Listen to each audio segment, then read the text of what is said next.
Amen. Hey, guys, grab a seat. Grab a seat.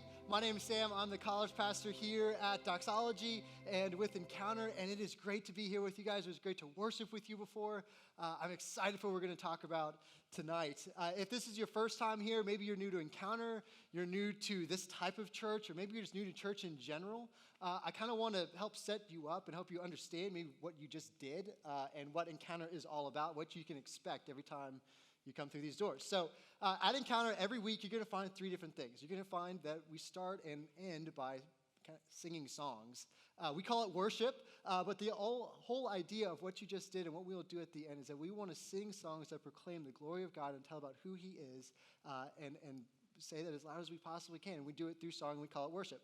The second thing that you can expect every time you show up here is that we teach parts of the Bible. We think that the Bible is the Word of God, and it is a gift given to all of humanity to help us navigate through life and help us to know God. And so we want to return to it again and again and again. And so we do that every single week. The third thing that you can expect when you show up to Encounter is community. We believe that everybody, no matter what you believe about God, no matter where you stand with God on the whole topic, everybody was made to live life with people that know you, that love you, and they're going to walk through the ups and downs of life with you, no matter what it is that you believe, where you stand with Jesus, or whatever group you fit into. We believe that you belong here, and we have community for you. So that is what you can expect here at Encounter. That's what Encounter is all about. Now, in order to kind of give us some tracks to run on as we move into what we're going to talk about tonight, I want to ask you guys if you've ever heard of and you remember the term of famous last words. Famous last words are like phrases, that you say right before you're about to do something that you're going to regret later. So, for example, like 10 years ago, it was like YOLO. Clearly, no one uses that anymore, right? I don't really know what you use now because I'm like almost 30, and so honestly, I really just don't know, so I'm not going to pretend I do, but I know some words that may be relatively recent. So you've got like full send, right? Is that new? Is that current? Okay. How about shoot your shot or shoot my shot? Is that still new or no? Okay, well, I'm glad I didn't say that because I was definitely going to say that that's a new thing. It's not, apparently. Great, so full send, right? How do you use that term? Say, well, I'm going to say full send right before I'm about to do something that I'm probably going to regret. You're just like, I don't really care about the consequences right now. I'm going full send. I'm going all in. It's like that type of thing. Or how about, for my over 21 crowd, hold my beer, right? Like right before somebody says that, they're going to do something that they're probably going to regret and you're probably going to want to pay attention to. It's famous last words. Or the one that I'm going to go with tonight is I got this, right? I got this. Like, don't relax. Don't worry. Why are you stressed? Like, I got this. Trust me. Famous last words. So when I started working here at Doxology like 6 or 7 years ago, it was my first year, and I and my boss got invited to go to this Christian camp. Christian retreat. It was great. We're going to go. I knew some guys that I had met had come to Encounter. They were freshmen. I was going to go and hang out with them. I was going to hang out with my boss. It was going to be a good time. So we're going to go to this camp. Now, I show up, and I see my friends, Reed and Logan, and we're walking in the dining hall, me and my friends, Reed, Logan, and my boss. It's going to be a good time. And I see the roof, and on the roof is a ladder, or up against the roof is a ladder. And I'm like, great. Like, hey, Reed, Logan, like after everybody goes to sleep, it's going to be a great view on the top of the roof. Stars going to be out. It's going to be really romantic. Let's go up to the top of the roof, and we're going to hang out there after everybody goes to sleep. It's like, great, let's do that. And my boss is like, hey, Sam, like, probably not a good idea. Like, I just don't know if that's the right thing you should do. It's like, no, Ernie, I got this. I got it, okay? And so we kind of go through the whole meal. Everybody goes to bed. Then we're like, great, now's our time. And so we get on, we get to the ladder. Reed climbs up first. And now what happens is a metal roof. So between the time that we were deciding to go up there and the time that we actually got up there, the condensation, that miracle of science happened, and it was all wet. And so, wet roof, Reed gets up there and he's like, hey, Sam, I just don't really know if this is a good idea anymore. Like, when it's slippery, I don't know if we can make it up. I'm like, Reed, we got this. We got this. And so he gets up, I get up, Logan comes up after me, and I start to go up. So now, you understand on this roof is that there's two pitches, okay? So if you don't know words, a pitch is like an elevation or a slant, right? So it's like starts with a shallow pitch, then it goes to a steep pitch, okay? That's what the roof looked like. And so we're on the shallow part, and I start to climb up the steep part. Now, it's slippery, so I'm on my hands and knees, and going up this roof, there's these ribs about 2 feet apart, and so I'm like pinching the ribs as I'm like shuffling up on my hands and knees. Now, I make it up to the top, throw my leg over the top, and it's great. It's a great view, stars, like everything we expected it to be. And then my friend Reed starts to come up, and I'm like, he's working up like, Reed, you got this. It's going to be good. You got this. And so I reached out for him. He's about 2 feet away. I reach my hand down, and he reaches his hand up, and then all of a sudden, you should see his eyes go big. And he falls backwards. He's sliding down the roof. And I'm like, Reed, you got this. Then I'm like, because I'm like, okay, my buddy Logan's down there. He's totally going to catch him. Logan doesn't even try. It's like, Logan, you should have had that. Then Reed just, boom, falls off the end. I'm like, I killed him. Like, he's dead. Like, I'm fired. We're going to get sued. He's got a concussion at least, maybe a torn ACL. It's not looking good. I'm panicking on the top. I was like, I don't have this. That was so dumb. I shouldn't have done that. Long story short, he made it. He was okay. No problems. Honestly, miraculously, like no problems. Like he just like landed just right so that he rolled backwards. He landed his feet to absorb like the main blow. He rolled backwards and he got up and he was fine. Like no concussion, nothing.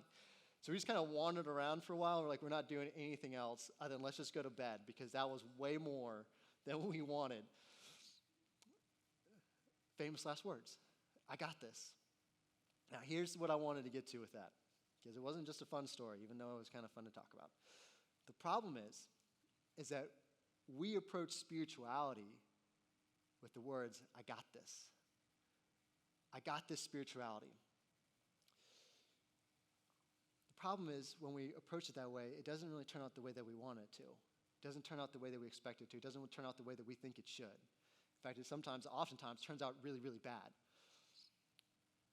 Maybe you grew up in a church where there's a really angry person started yelling at you a lot about all the ways that you weren't enough and how you had to turn your life around to be good enough, and there's a lot of shame and there's a lot of guilt that was going on in your life.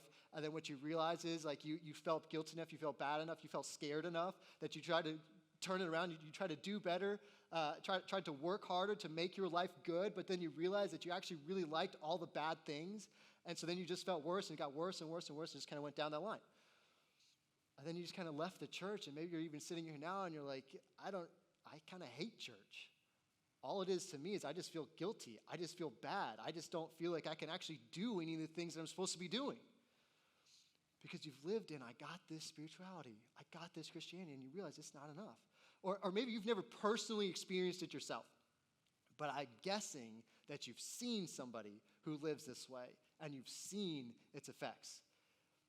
People that live by I got this spirituality are also the ones that you see on TV as the angry, the unloving, the unkind people who are always yelling about how all the problems in our world are God judging us for the sins of immigrants and homosexuals.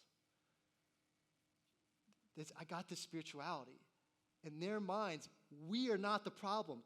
We are doing the right thing. It's them that's the problem. It's them that's the bad ones.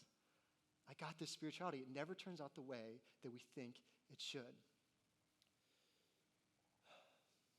Now, here's the thing. The way that Jesus is going to talk to us tonight is directly in the face of I got this spirituality.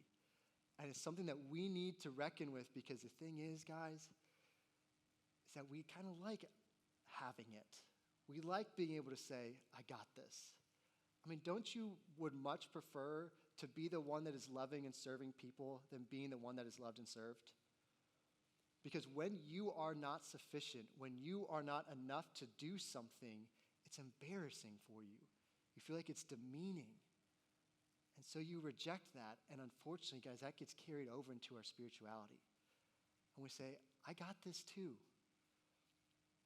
We're going to be looking tonight, we're going to be continuing in a series that looks at Jesus' approach to faith. The series is called White Mirror. If you recognize the title, you understand it's kind of like a spoof off of the Netflix show Black Mirror, Black Mirror is a snapshot of a dystopian world where it's a reflection of a world gone wrong. Each episode is looking at different technology, and eventually if that technology is carried out and the wrong choices are made, it doesn't really come across that well, and it ends up kind of being a little bit screwed up. It's reflections of a world gone wrong. There's 3 chapters in the book of Matthew, chapters 5 through 7, that are more quoted than any other passage of Scripture. More celebrities repost about it. More presidential addresses will include it. Volumes of books have been written about it.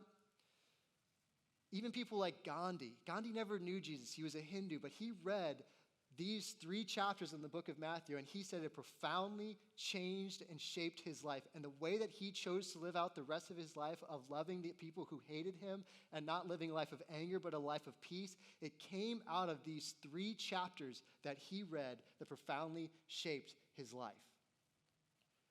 Our series is in those 3 chapters that have shaped people from 2,000 years ago and continue to upend the lives of people even today in the best of ways.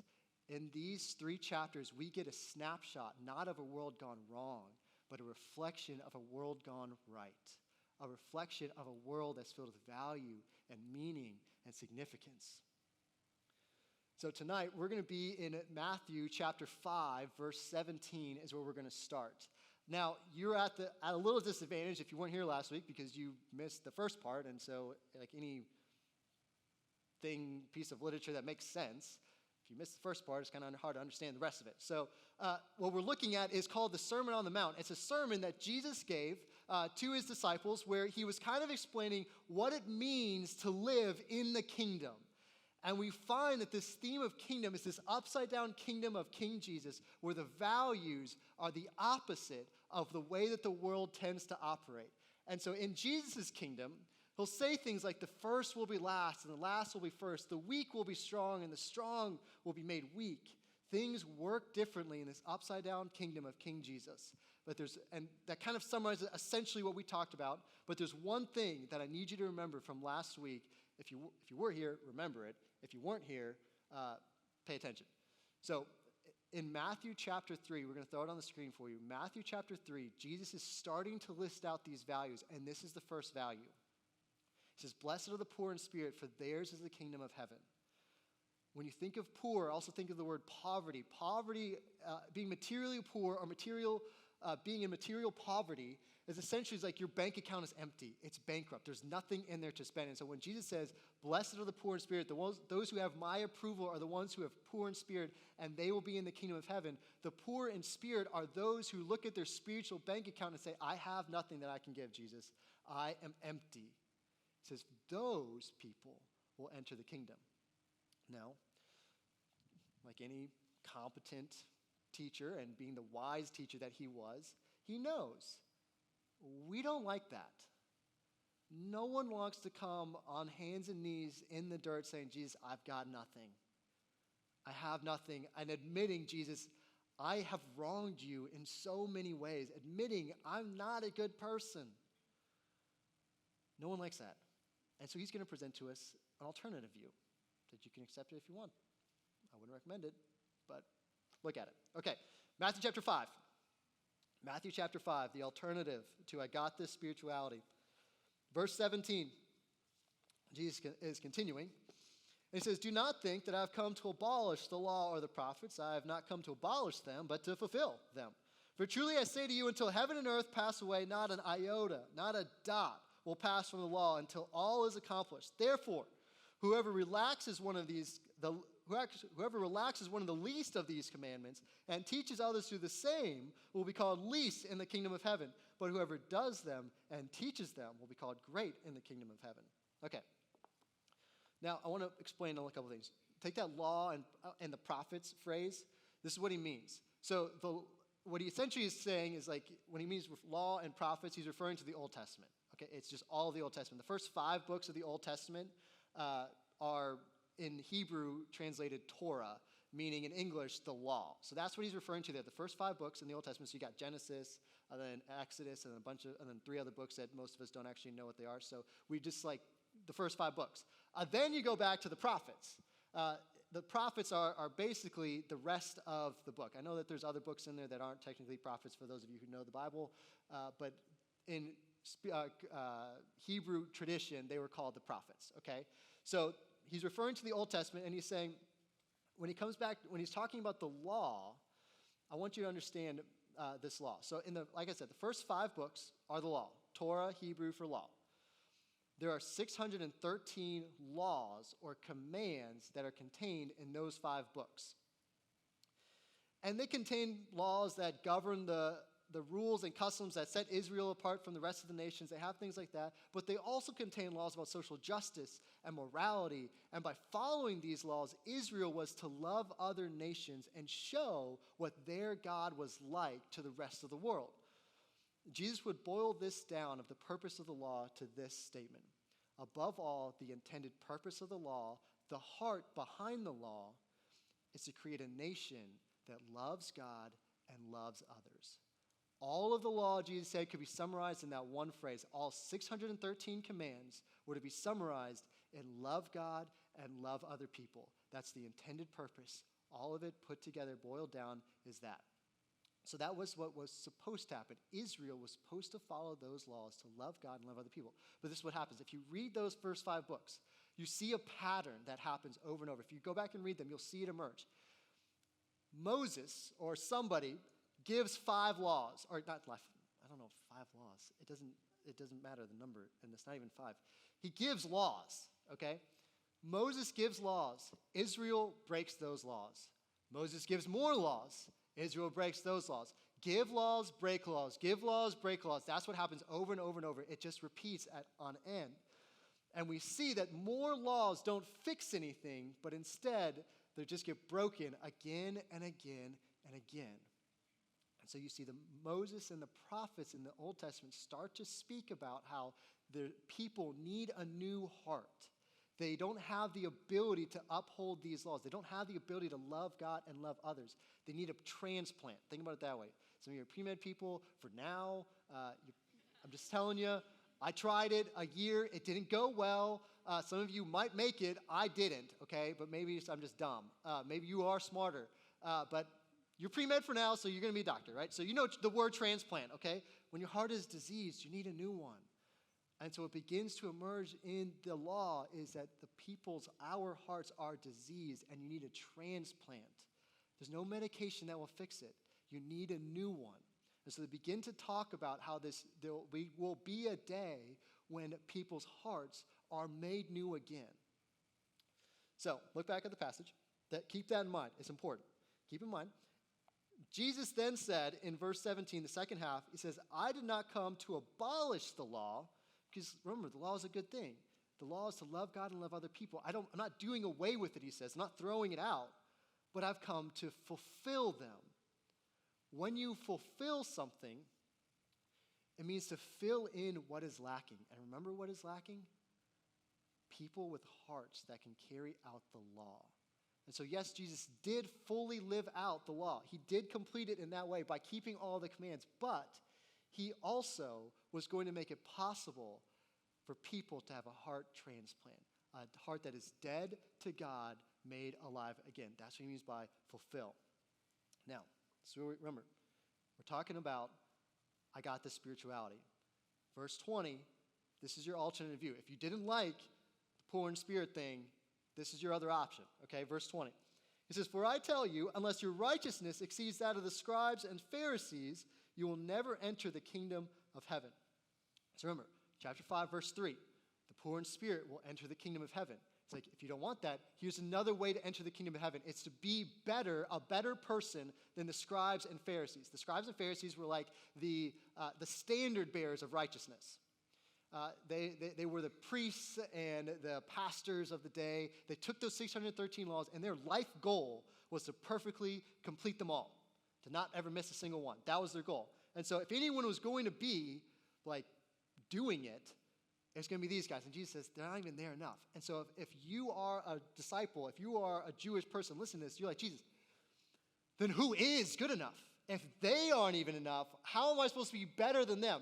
Let me make it into a current modern day example for you, okay? So Jesus is like, hey, if you want to earn your way into heaven, if you want to be good enough, okay, then you need to be better than Martin Luther King, okay? You need to do more for social justice than Martin Luther King did. And it's not just Martin Luther King. You also have to live out my sermon here better than Gandhi did. People will say all kinds of things about you. They will hate your people. They will hurt you. They will hurt your family. They do all these things. You can't get angry. You can't do these things. You have to live with peace. You have to do it better than Gandhi did. And on top of that, you also have to do more for the poor than Mother Teresa did. You have to combine all three of those together and do better, and then you will make it in. And if you should be saying, not I got this, but Jesus, then who can do that? Like, that's just not possible. If you're thinking right now, I got this, don't tell me. Because, goodness, I don't know what's wrong with you. Okay. But in case you want a little bit of explanation, let's just say you want to try to do that, okay? Jesus is going to give us some case studies that you can compare yourself to in order to see whether or not you measure up, okay? Verse 21. So verse 21, he says, "You have heard it said to those of old, 'You shall not murder, and whoever murders will be liable to judgment.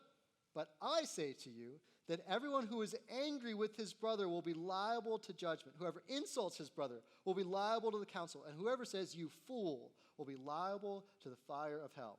All right, well, it got really intense there at the end. Councils and judgment, then hell. All right, Jesus. Got really extreme all of a sudden. When you see, you're going to see there's 6 times that this same pattern is going to be repeated. Jesus says, "You have heard it said," and then he follows it up with, "But I say." So you're going to see that repeated in this section, and it's going to be repeated 5 other times throughout this chapter. Now, this is what he's doing. He says, "You have heard it said," and now he's drawing out an Old Testament law, one of the 613. Then when he says, "But I say," he's redefining what love means. Remember, the heart of the law was to love God and love people. What happened was that people had started to follow the letter of the law, but not the heart of the law.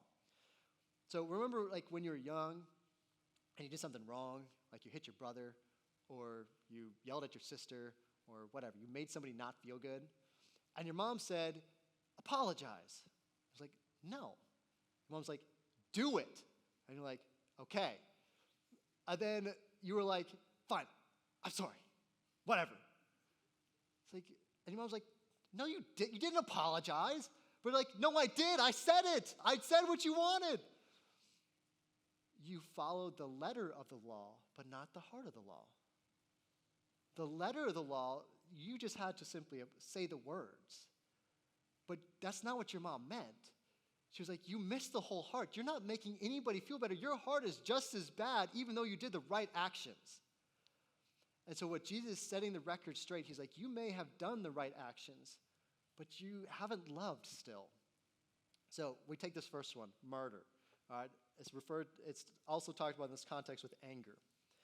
So Jesus is like, "Hey, you shall not murder." One of the 10 commandments. You've heard it said. It's true. It's good. But think about it. If that's your standard of loving people, is simply not killing them, you aren't a loving person. And Jesus is like, you haven't understood that. That's not the standard of goodness. The standard of fulfilling the law of loving God and loving other people is much more than that. If you've ever insulted somebody, if you've ever in your head cursed them, or harbored bitterness towards them, if you've ever thought a negative thought about them, he's like, you have not loved them. You have not fulfilled my law. Now, I understand that some of you are not convinced. You're like, I'm not an angry person, all right? I'm pretty calm. I don't ruffle easily. Maybe I've done it. So, I've got a couple examples for you that I think you'll see you aren't as good as you thought. Have you ever had to try to change a cell phone plan? Or call customer service of any kind for anything? What happens? Press 1 for this, press 2 for this, press 8 for this, press 9 if you want me to go back and repeat it again. And you're like, just talk. Just talk to I just want to talk to a person. Have you ever yelled on the phone? Okay. And then, let's say you kind of get in the waiting line to talk to a person. Due to higher than expected call volumes, we will take your call in the order that it was received, which apparently is like 6,519. Like, it takes forever. So then finally, 50 minutes later, what happens? You get a hold of somebody that doesn't really speak your language very well. And also, they're apparently incompetent at your problem. And they start telling you when they're troubleshooting the things you've already done. Like, I know I've restarted it. Okay, I'll restart it again. Okay, same thing happened. Now what's the problem? Well, I don't want to talk to your supervisor. I want you to fix it. I don't know if that makes you angry. Maybe somebody does that for you. Have you ever sat at a stoplight? Yes, right? Most of you know how to drive. You've sat at one. Have there ever been a time where your foot's on the brake, and then in the 4 seconds it takes when the light turns green for you to move your foot from the brake to the gas, someone lays on the horn? It's like, I know, I'm going. My wife, maybe it's just me, my wife tells me I've got road rage. I don't. I just know how to drive, and nobody else does, and it frustrates me. It's hard to be around incompetent people. Some of you understand what that's like.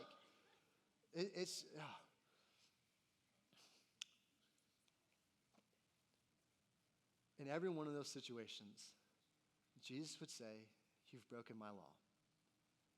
Jesus would say, you've not fulfilled the heart of my law. You didn't love them. Even if they seem like they deserved it. Jesus says, you didn't. You fell short. Now, maybe anger is not your thing. He goes back in verse 27. He says, you have heard that it was said, you should not commit adultery. All right, talking about sex. 28, but I say to you that everyone who looks at a woman with lustful intent has already committed adultery with her in his heart. The pattern repeats. Remember, look for the pattern. It says, but you have heard it said, blank, but I say blank. Jesus is redefining what love means. So he's saying that adultery is not just physically having sex with somebody outside of marriage, but it's every time you look at somebody, your eyes linger on them. You want to consume them. You want them. You want to have them. They're not yours to have, but you do want them.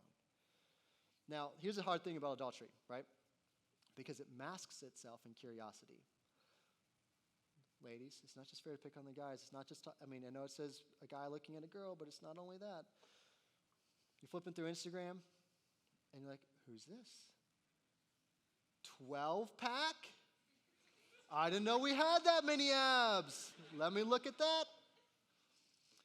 Or, I know this is an older reference. None of you have Facebook, but I couldn't think of a modern reference because I don't know modern social media well enough to know. But you'll probably understand. On Facebook, if you ever looked at that before. Photo albums, Cancun 2020. Was that a mission trip? I'm just going to see. Maybe I know somebody. Flip, click, click, click. Or maybe you're walking in class and you find a girl in front of you, miraculously.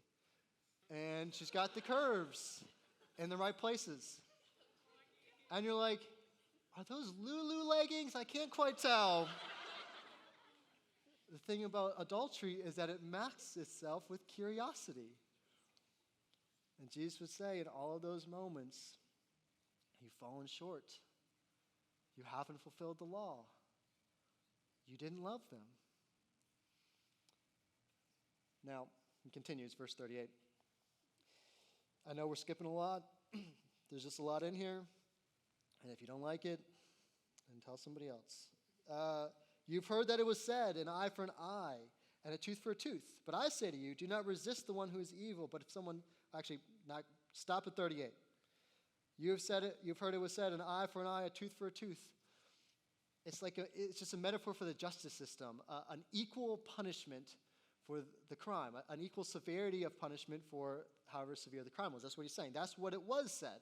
And Jesus is like, but I say to you, do not resist the one who is evil. But if someone slaps you on the right cheek, turn the other to him. And now what Jesus is not saying here, he's not just saying, hey, turn the other cheek so they don't have to get their hand bloody after they've slapped the other cheek. He's not saying that's not a loving thing to do. What he's saying is, give a fresh start. Not to a fresh start so they can hit you on a fresh side, but he's saying, start the relationship afresh. Don't let what happened, don't let the offense linger. Give a fresh start. It says to you, verse 40. Then he says, verse 40, and if anyone would sue you and take your tunic, let him have your cloak as well. Now he's dealing with times that you've wronged people. He's saying the loving thing to do is not just to do what you have to do, but it's to go above and beyond to reconcile the relationship. Verse 41, he has another way that he talks about it. He says, if anyone is going to force you to go 1 mile, go with him 2 miles. Now, what was happening, he's referring to something that was a part of everyday life. In Jerusalem, Jerusalem was ruled by the Roman Empire. And the Roman Empire had soldiers everywhere. Now, these soldiers, how you funded an army that large was to tax people 80 or 90%. All right, tax the rich. I don't know if that has anything on this. 80 to 90%, okay? That's a lot. And so the way then so people hated these soldiers, right? Because these soldiers, not only are they taking all their money, but now they're also carrying around their weapons and standing around as reminders of people that they've probably killed, brothers, sisters, family members that they've known, that you have, that they've just now killed. They don't like these people very much. And there was this law that any Roman soldier could come up to any civilian and for 1 mile, in order to give that soldier a break, could make that civilian carry their armor and their weapons. The same weapons that killed your family, you would be forced to carry it for these soldiers to give them a break, these people that you hated. I mean, it's really inconvenient because not only do you have to go 1 mile with this person that you hate, but you also have to walk back. And now Jesus is saying, don't just go 1 mile, but go 2 miles. Go above and beyond. Now, what I want you to see is that Jesus is saying here that love is not about retaliation, but a reconciliation. He's saying the law said, what you've heard it said is as equal punishment. And Jesus is saying it's not about getting punishment and justice. It's about reconciliation, not retaliation. So, Jesus just redefining what love is and shown that, man, we don't really like the idea of Jesus' type of love at all because none of us do it. We should be reading this and we should be like, it's too much, Jesus. I can't ever be mad at somebody. And your standard for lust and keeping my thoughts pure is unreasonable. And I'm supposed to just be generous and gracious and forgive all of these people that may have hurt me, even the ones that really, really hurt me. I'm just supposed to just say, it's good, and seek reconciliation when all I want is to hurt them. It's like, Jesus, I don't think that is okay. I don't think that's enough. I don't think, you don't get it, Jesus. I can't do that. But unfortunately, guys, understand, he's just now getting to the crescendo of what the point he's trying to make. In verses 43 through 48, this is what he's trying to get us to. He says, you have heard that it was said, you shall love your neighbor and hate your enemy. But I say to you, love your enemies and pray for those who persecute you. Jesus has just removed all boundaries on love. Even if you don't feel like, hey, I don't feel like I've got any enemies. Jesus is saying, great, love everybody. Love the person on social media that thinks you're a bigot for the beliefs that you hold. Love the person that hates you because of the color of your skin. Love the person who you thought was a friend only to realize they've been talking about you behind your back and they betrayed you. Love the roommate. Love the person at your work who has wronged you. Love everybody. Now then, Jesus gets to the scary part, verse 48. He says, this is the standard. If you want to enter the kingdom of heaven by your way, you therefore must be perfect as your Father in heaven is perfect.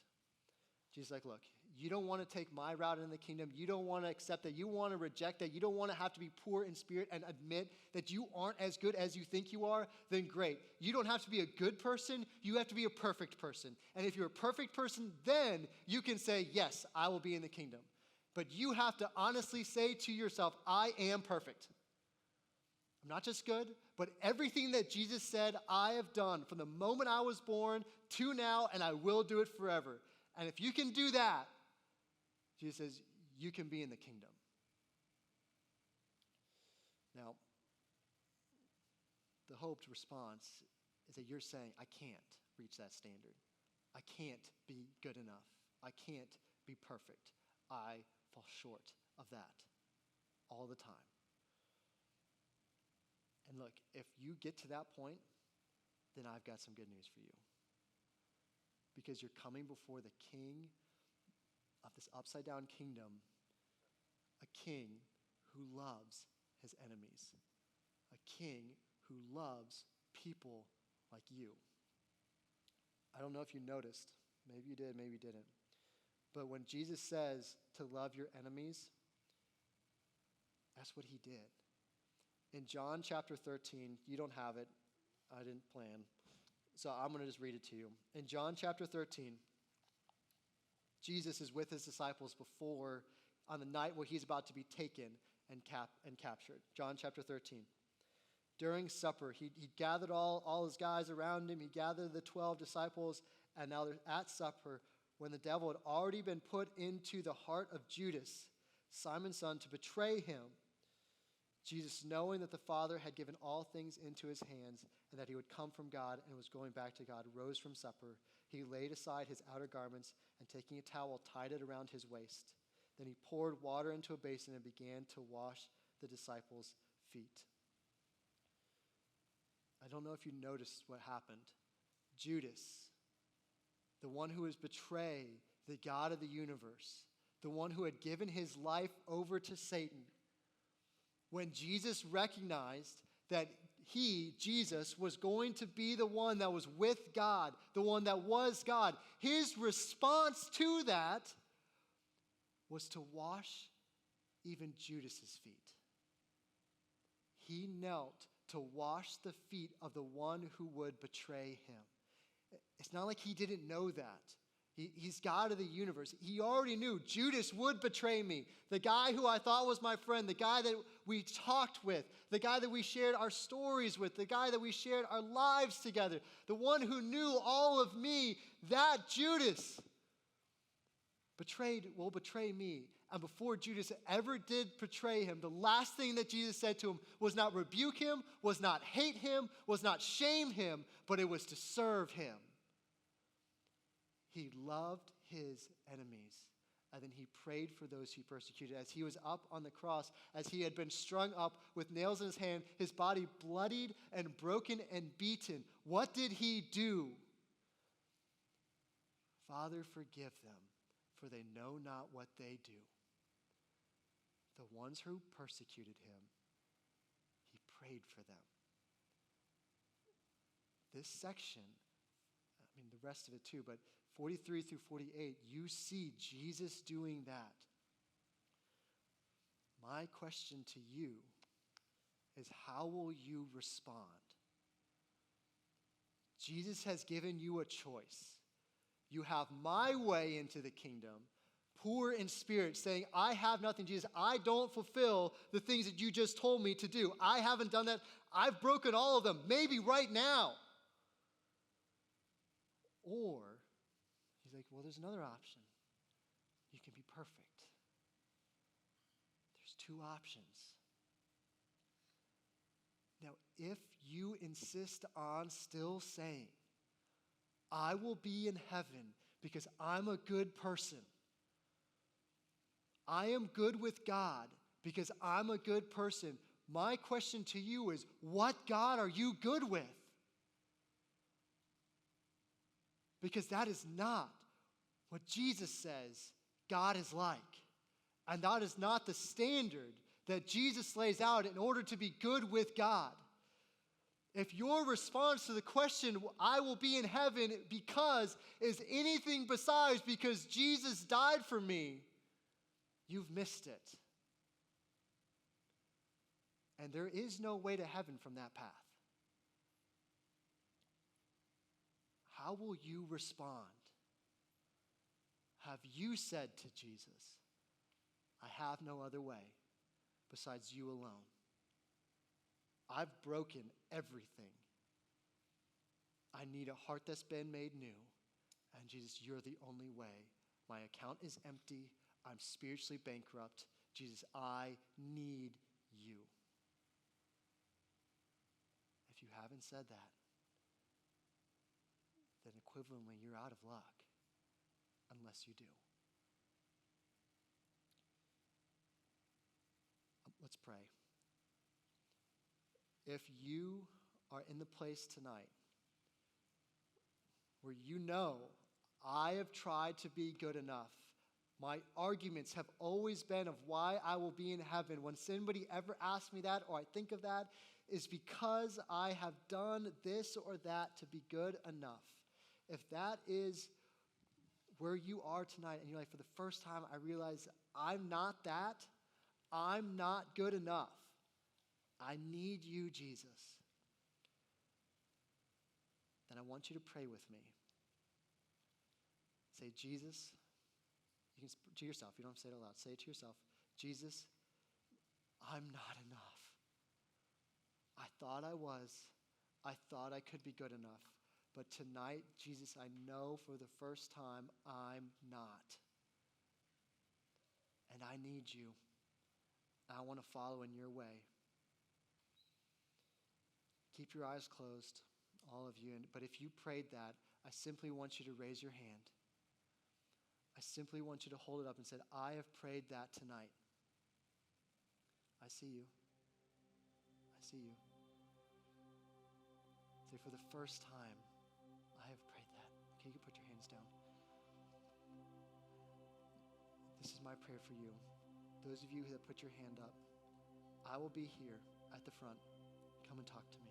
I would love to have that conversation. If you don't want to talk to me, there's a Next Step tent out in the lobby. Talk to them. And if you don't want to do that, then talk to somebody that brought you. Tell them I chose to follow Jesus for the first time tonight. Jesus, we aren't enough. None of us are. And that's the beautiful thing about your gospel. And that's the beautiful thing about who you are, is that you are. You make it so we don't have to be perfect. You make it so that we can recognize that we are just as broken as you say we are. But you loved us when we were broken so that we could be with you. We could enter the kingdom of heaven. Jesus, tonight I pray that we all recognize that. As we sing as people who are broken. We sing as people who know they have no other way into the kingdom besides you. And Jesus, I pray for courage for those that raised their hand tonight. Let them tell somebody and let their decision remain for the rest of their life. Lord Jesus, we love you. We trust you. In your name we pray.